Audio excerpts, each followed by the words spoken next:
Ich weiss nicht, wer von euch der Wellness-Typ ist. Gibt es ein paar so Wellness-Typen da drin?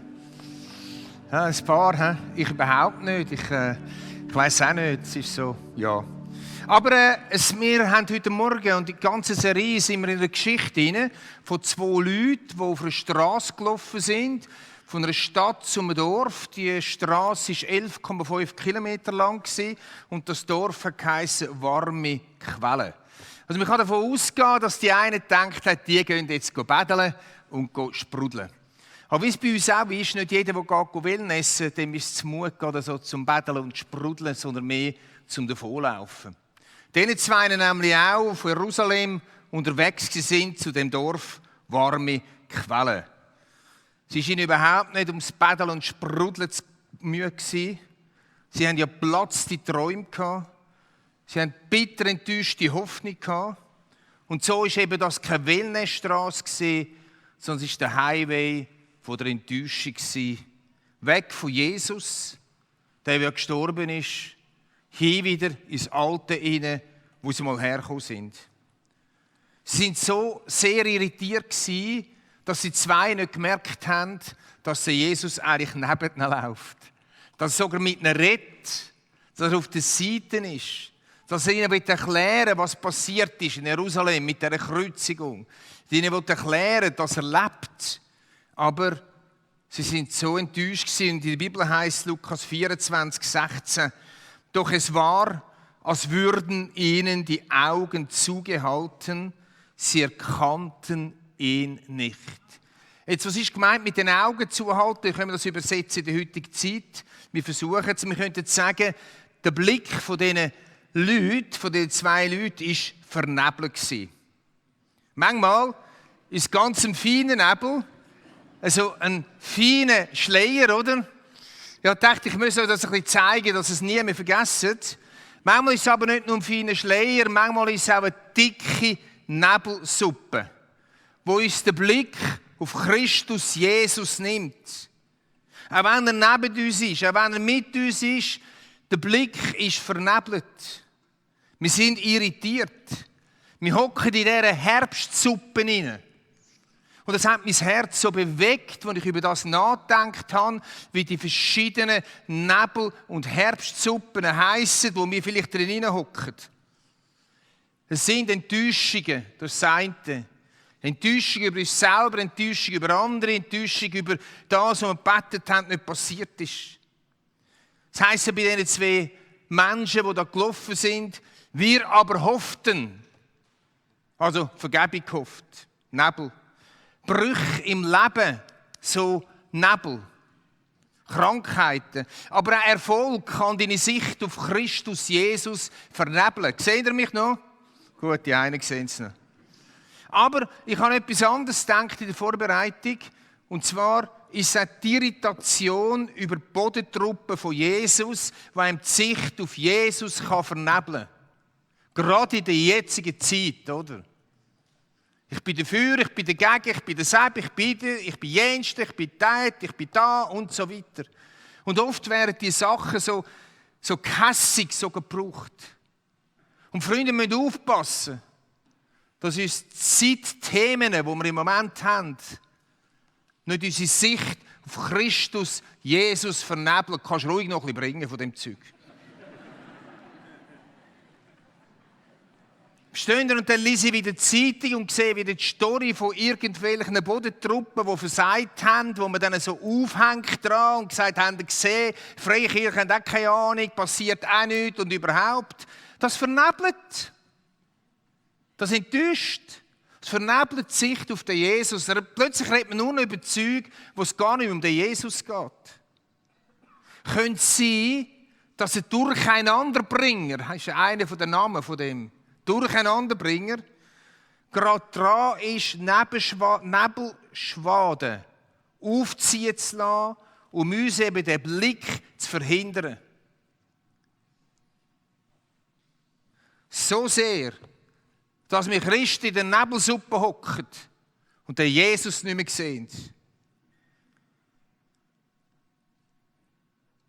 Ich sehe das bei etlichen von uns ansatzweise, teilweise auch bei mir. Und da heißt Gott sei Dank plötzlich, Lukas 24, 31, da wurden ihnen die Augen geöffnet und sie erkannten ihn. Die Nebelsuppe ist nicht ewig über diesen 2 Leuten geblieben. Sondern der Nebelsuppe hat sich wieder gelichtet. Nicht ganz so einfach wie da, wo wir einfach abstellen können, oder? Aber es hat sich wieder gelichtet. Und heute Morgen sage ich, die Nebelsuppe muss weichen, in Jesu Namen. Sie muss weichen, Freunde. Wir müssen wieder den Jesus sehen. Wir müssen nicht uns sehen. Wir müssen nicht unsere Meinungen sehen. Wir müssen nicht das sehen, wo wir das Gefühl haben, das. Wir müssen auch nicht die Wissenschaft und Pseudowissenschaft sehen. Wir müssen auch nicht Abstimmungsempfehlungen sehen. All das gehört zum Leben, ich weiss es. Aber Freunde, wir müssen den Jesus sehen. Nur wenn wir den Jesus sehen, wird unser Leben lebendig. Nur wenn wir den Jesus sehen, wird unsere Kirche blühen. Nur wenn wir den Jesus sehen, den Blick auf ihn haben, werden Brüder und Schwestern zusammen Fürsten gehen. Nur wenn wir den Jesus sehen, werden wir Menschen lieben können, die andere Meinungen haben als wir. Ist das klar? Danke vielmals. Jetzt gehörst du vielleicht zu denen, und dann gratuliere ich dir dazu, die nicht im Nebel hockt, wo der Jesus klar sieht. Dann habe ich einen Job für dich. Und der Job heisst, bett wie eine Weltmeisterin oder ein Weltmeister. Gang auf die Knie und bett und heute auch damit beten. Weil in dieser Serie geht es darum, dass Gott übernatürlich eingreift. Damit wieder viel mehr Menschen eine freie Sicht haben auf den Jesus. Und darum will ich jetzt nicht mehr über den Nebel reden. Oh, hau mal ab da. Sondern ich möchte jetzt mit euch zusammen auf den Jesus fokussieren. Zuerst will ich euch den Jesus zeigen, der war, bevor die Welt war. Jesus, der war, bevor die Welt war. Johannes 1, Vers 2 bis 3. Der das Wort ist, war am Anfang bei Gott. Durch ihn, durch den Christus, ist alles entstanden. Es gibt nichts, was ohne ihn entstanden ist. Jesus war, bevor die Welt war. Wo Gott Menschen geschaffen hat, hat er gesagt, lasst uns, Mehrzahl, den Menschen schaffen. Jesus Christus und der Geist Gottes sind dabei gewesen bei der Schöpfung. Christus Jesus, der war, bevor die Welt war, in der Präexistenz, beim himmlischen Vater.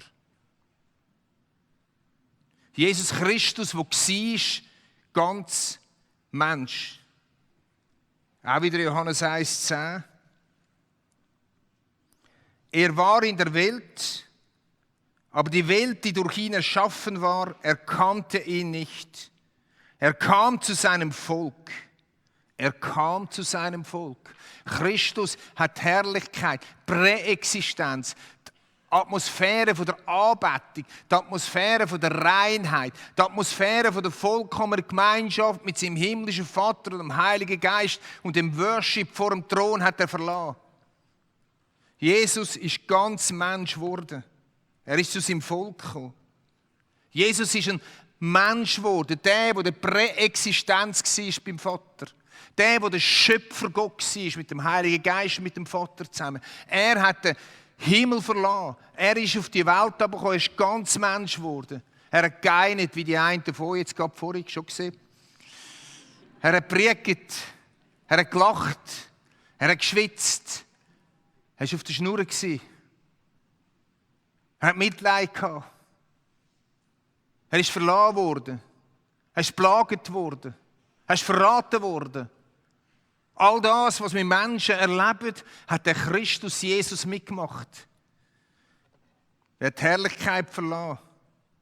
Und er ist ganz Mensch geworden. So Jesus war, bevor die Welt erschaffen worden ist. Und dabei bei der Erschaffung. Jesus ist ganz Mensch geworden. Und das Dritte, Jesus ist jetzt im Himmel. Offenbarung 1,18. Wagen wir einen Blick da drin. Ich bin der Erste und der Letzte und der Lebendige.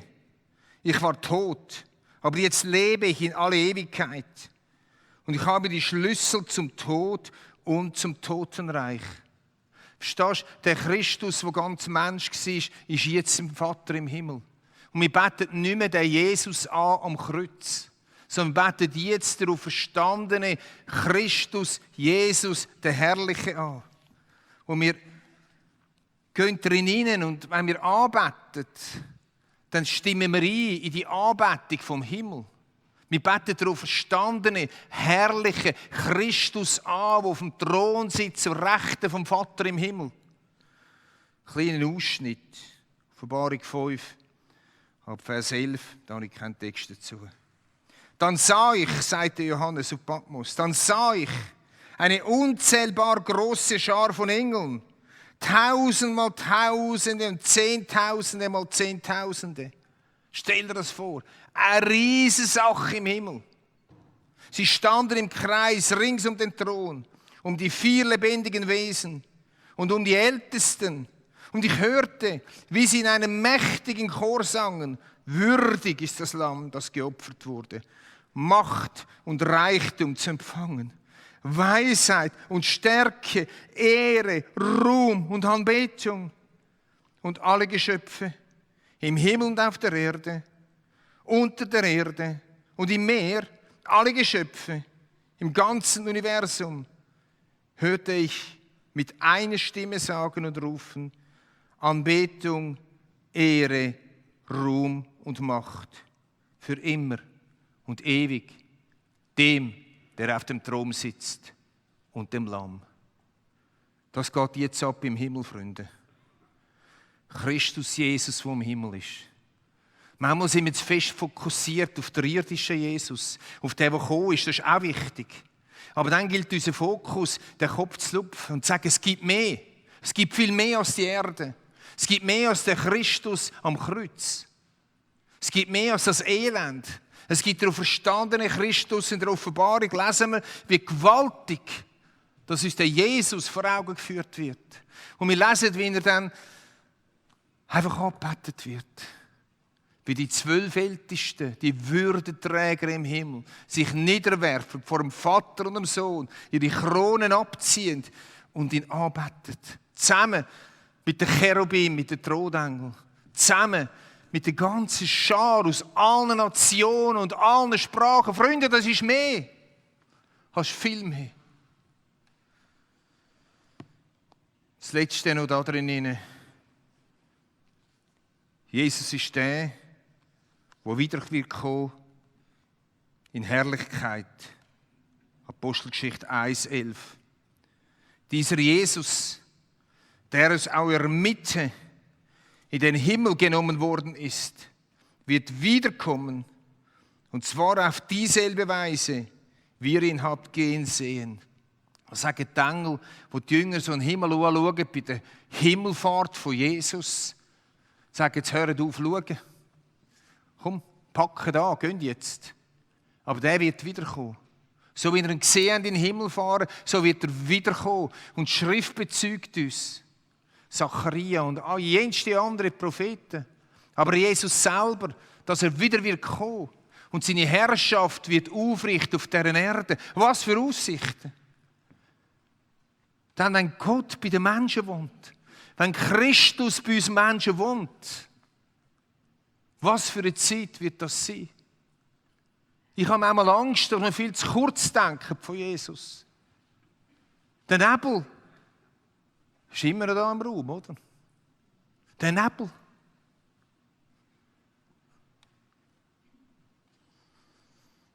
Wenn wir die Offenbarung schauen, was heisst, wenn er auf dem weißen Ross kommt, das wird kein Lipizzaner sein aus Wien, versteht ihr? Das sind alles Bilder, oder? So auf dem weißen Ross, oder? Heilig, König, der König steht auf dem Zaumzeug, oder? Alles Bilder für Herrlichkeit, für Herrschaft, für Kraft, für Macht, für Regierungsgewalt.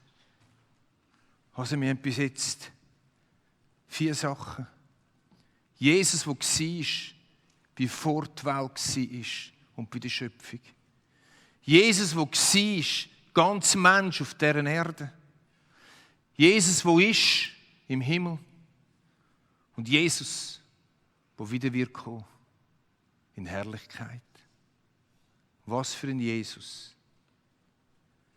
Und jetzt geht es weiter. Noch ein Gebiet will ich euch zeigen heute Morgen. Das ist der Titel dieser Predigt heute. Jesus, Spiegelbild vom Vater. Viele sagen, ich möchte Gott sehen. Die sagen, ich möchte Gott sehen, sind die beste biblische Gesellschaft. Das war einer der Nachfolger von Jesus, der Philippus. Er hat gesagt, Jesus, zeig uns den Vater und dann langt es uns. Sie wollten Gott sehen, es hat ihnen nicht gelangt, Jesus zu sehen. Ich begreife es. Und was hat Jesus geantwortet? Er hat ihnen gesagt, wer mich sieht, sieht den Vater, der mich gesandt hat. Jesus sagt, wer mich, Jesus, sieht, der sieht den Vater, wo mich Jesus geschickt hat. Jesus ist Spiegelbild vom Vater im Himmel. Jesus widerspiegelt den Charakter, die Art vom Vater im Himmel. Wir sehen das an anderen Aussagen auch noch. Jesus sagt an einem anderen Ort im Johannesevangelium, der Vater liebt den Sohn. Da sehen wir etwas von der Sohnschaft von Christus, von der Einheit mit dem Vater. Oder wenn Jesus sagt, ich kann nichts aus mir heraus tun. Weil er sagt, ich kann nichts tun. Es ist alles mit dem Vater zusammen.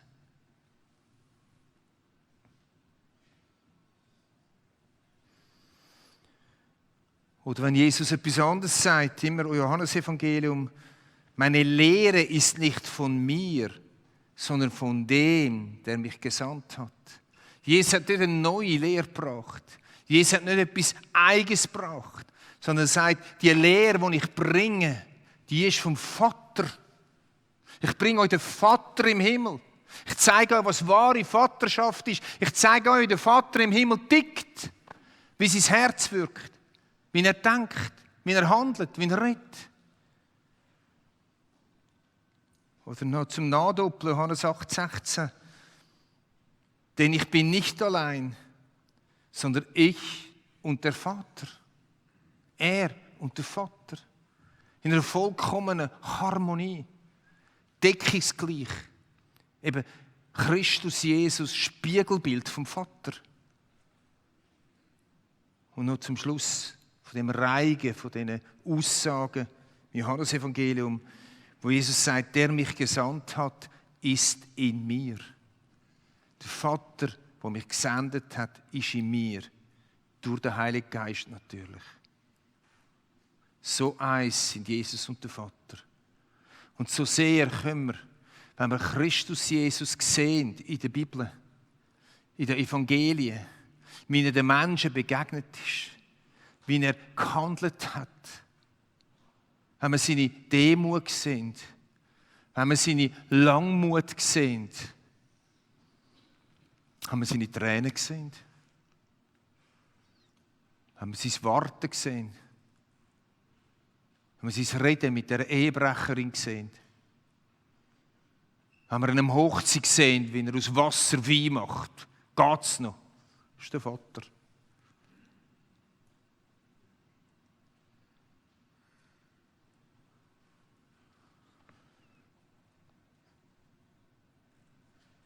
Einer der Gründe, warum der Vater im Himmel seinen Sohn auf die Erde geschickt hat, einer der Gründe war, dass er sich zeigen kann. Dass wir verstehen können, wie der Vater ist. Wir können verstehen, wie sein Charakter ist, sein Handeln ist. Dass wir verstehen, aus dem Reden, aus dem Leben, aus dem Handeln von Jesus heraus können den Vater verstehen. Ich möchte zusammenfassen bis jetzt. Dann kommen wir gleich zum Schluss. Bevor wir in eine längere Worship-Zeit gehen. Jesus war da vor der Erschaffung der Welt. Weit bevor du bist. Jesus war da, ganz Mensch. Jesus ist im Himmel, in der Herrlichkeit, der Atmosphäre, in dem Raum der Anbetung. Jesus wird wiederkommen, in absoluter Herrlichkeit. Und Jesus ist Spiegelbild vom himmlischen Vater. Lasst uns ausstrecken nach einer Jesus-Begegnung. Ich habe so eine Sehnsucht in mir inne. Um das geht es in dieser Serie, um die Jesus-Begegnung. So eine Jesus-Begegnung kann verschieden sein. Bei der einen kann es verbunden sein mit einem Gefühl. Meine Frau hat am letzten Gottesdienst gesagt, als ich das Abendmahl holen, da hatte ich so eine Jesus-Begegnung gehabt. Die Jesus-Begegnung kann aber auch einfach ohne Gefühl sein. Wo plötzlich ein tiefes inneres Wissen kommt. Der Jesus lebt. Der Jesus ist an meiner Seite. Der Jesus redet mit mir durch sein Wort, durch Träume, durch verschiedene Arten. Es kann ein tiefes inneres Wissen sein, das von dem Kopfglauben in das Herz runtergeht.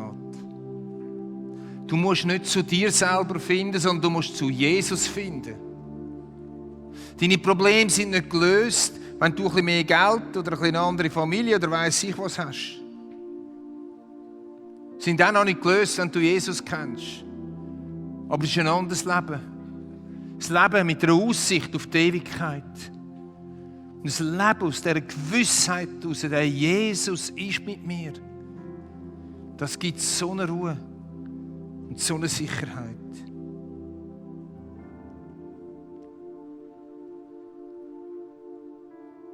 Nicht du und ich stehen jetzt während diesen 3 Lieder, die kommen im Vordergrund. Du kannst es machen. Sondern wenn Jesus in den Vordergrund stellen. Der Sünderheiland, der Heiland, das alte Wort Heiland. Er ist immer noch der, der Heil bringt. Zu dir die Heil bringt er Heil. Zu dir, wo du da sitzt, bringt der Heiland Heil. Wir brauchen das Heil. Wir brauchen verschiedene Arten von Heilung. Wir brauchen vor allem Heilung in unserer Seele. Von der Behaupterei, von der Rechthaberei.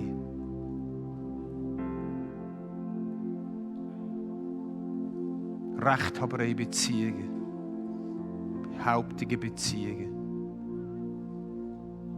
Freunde, wenn wir uns aufmachen und uns ausstrecken zu dem Jesus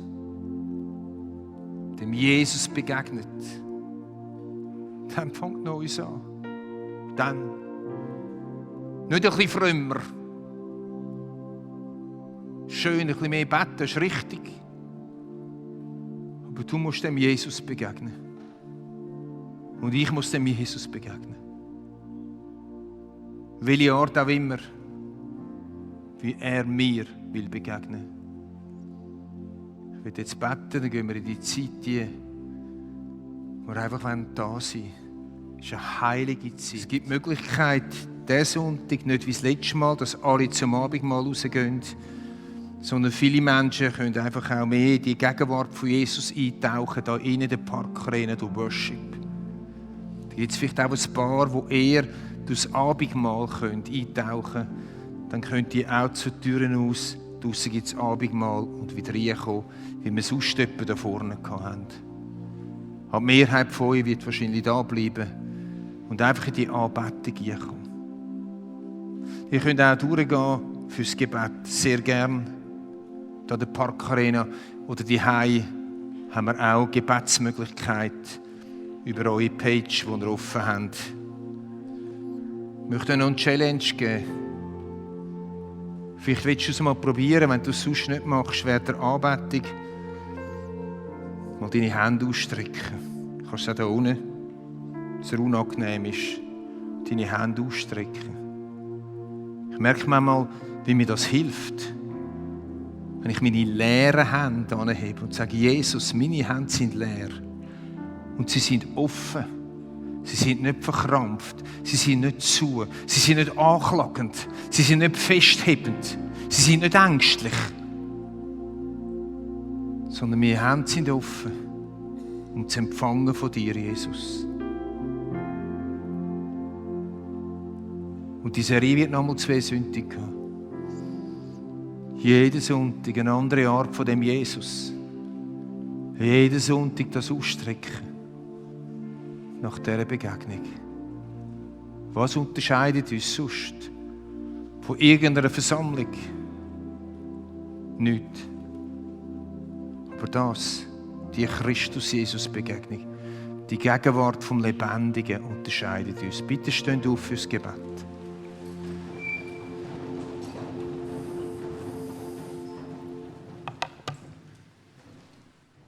Heiliger Geist, ich strecke meine Hände aus. Meine Hände sind immer wieder leer. Auch heute Morgen. Heiliger Geist, ich bitte, dass du heute wirkst und uns mitnimmst zu dem Jesus.